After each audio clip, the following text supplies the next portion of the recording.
தொட்டு பார்க்க ஆசைப்பட்ட இயக்குனர், கண்களால் கட்டி போட்ட சிவாஜி. இலங்கையில் நடந்த மேஜிக். சிவாஜி கணேசனை தொட்டு பார்க்க ஆசைப்பட்ட பிரபல இயக்குனர் அதற்காக செய்த முயற்சிகள் குறித்து பேசியுள்ளார். தமிழ் சினிமாவில் எம்ஜிஆர், சிவாஜி உள்ளிட்ட முன்னணி நடிகர்களின் நடிப்பில் பல படங்களை இயக்கிய வி.சி. குணநாதன் தான் சிவாஜியை பார்த்து இவர் சிவாஜியே இல்லை என்று நினைத்ததாகவும், அவரை தொட்டு பார்த்த போது என்ன நடந்தது என்பதை பற்றியும் கூறியுள்ளார். இலங்கையில் பிறந்து தமிழ் சினிமாவில் இயக்குநராக அறிமுகமானவர் வி.சி. குணநாதன். அதன் பிறகு தொடர்ந்து எம்ஜிஆர், சிவாஜி உள்ளிட்ட முன்னணி நடிகர்களது படங்களுக்கு கதை மற்றும் திரைக்கதை எழுதியுள்ளார். இவரது எழுத்தில் வந்த குமரிக்கோட்டம் படம் பெரிய வரவேற்பை பெற்றிருந்தது. 1975ஆம் ஆண்டு மஞ்சள் முகமே வருக என்ற படத்தின் மூலம் இயக்குநராக அறிமுகமான இவர் அடுத்து தமிழ் மற்றும் தெலுங்கில் பல வெற்றி படங்களை இயக்கியுள்ளார். அடிப்படையில் எம்ஜிஆரின் தீவிர ரசிகரான இவர் சிவாஜி குறித்து ஒரு மேடையில் புகழ்ந்து பேசியுள்ளார்.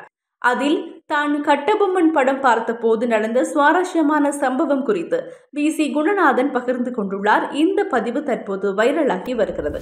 நடிகர் திலகம் சிவாஜியை தொட்டு பார்க்க வேண்டும் என்று எனக்கு ஆசை. எனது 12 வயதில் அந்த ஆசையை தீர்த்து கொண்டேன். அப்போது வீரபாண்டிய கட்டபொம்மன் படம் வெளியான நேரம். அந்த படத்தை விடாமல் நான் பார்த்து கொண்டே இருக்கின்றேன். ஒரு நாளைக்கு 30 முறையாவது அந்த படத்தை பார்க்க நான் தியேட்டருக்கு போன போது அந்த தியேட்டரில் படம் ஓடிக்கொண்டிருக்கும் போது திடீரென லைட்டை ஆஃப் பண்ணி விட்டார்கள். அதன் பிறகு லைட்டை ஆன் செய்தவுடன் யாரோ 3 பேர் வந்து மேடையில் ஏறினார்கள். அவர்களில் ஒருவரை நான் எங்கோ பார்த்திருக்கிறேன் என்று எனக்கு தோன்றியது. அவர்தான் சிவாஜி கணேசன். கட்டபொம்மன் படத்தில் அவரை பார்க்கும் போது அவர் 8 அடி உயரம் இருப்பார் என்று நினைத்தேன். ஆனால் நேரில் அவ்வளவு உயரம் இல்லை. அவர் சிவாஜி தான் என்றாலும் என்னுடைய மனது அவர் சிவாஜி இல்லை என்றுதான் சொன்னது.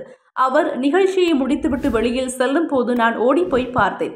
அவரின் பின்பக்கம் தான் தெரிந்தது. மீண்டும் முன்னே சென்று அவரை தொட்ட போது அவர் என்னை பார்த்தார். அவரது கண்ணை நான் பார்த்தேன். அப்போதுதான் முடிவு செய்தேன், இவர்தான் சிவாஜி என்று. கட்டபொம்மனில் இருந்த அதே கண்கள் அவரிடம் இருந்தது. சிவாஜி சார் தான் என்று வி.சி. குணநாதன் கூறியுள்ளார்.